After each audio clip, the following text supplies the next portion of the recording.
Welcome Kurde बंधू. नमस्कार.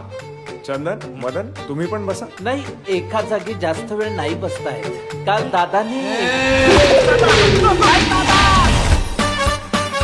आम्ही 3 भाऊ एकत्र आलो ना तर एका तासात अख्खी गाडी खोलतो आणि पुन्हा जोडतो. दोघांनाही मीच ट्रेन केलंय. दादाला पण तू ट्रेन केलंयस. बघा, हा पण सांगतोय. बस तुम्ही दोघही काही कामाचे नाही. आज तिकडे मोठी पूजा झाली आहे. आलाच आहात तर प्रसाद घेऊन जा. हो, तशी जेवणाची वेळ झालीच आहे ना. तो प्रसाद आहे, थोडाच घ्यायचा.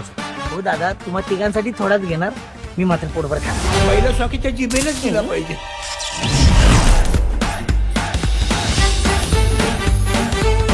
माझ्या मागे कुंड लागलेत. अहो आमच्या इथे बाई आलेली पाहिलेली बोललेली चालत नाही हो.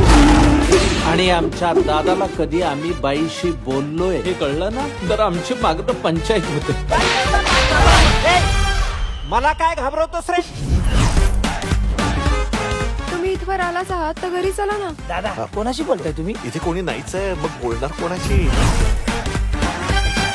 एक कॉफी प्लीज. गाडीत कोण आहे? चंदनदा, मदनदा, तुम्ही दोघांनी काहीतरी डेंजरस कांड केलाय. आता काय करायचं? त्रिपम मार्गबंदिस्तम त्रिपम मार्गबंदिस्तम.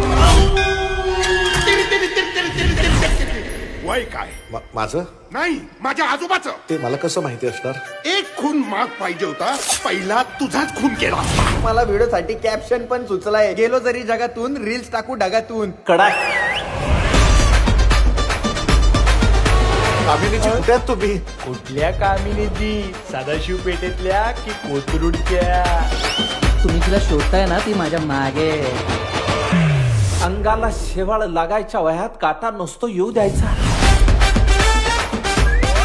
कुरळे बंदूक कुणाच्याही वाटेला जात नाही. आणि गेले तर त्यांची वाट लावल्याशिवाय राहत नाही. तुम्ही काय येडे आहात का? टोटल तुझं माझं काही भांडण आहे, तुझी माझी काही दुश्मनी. तुमचं तुम्ही बघून घ्या.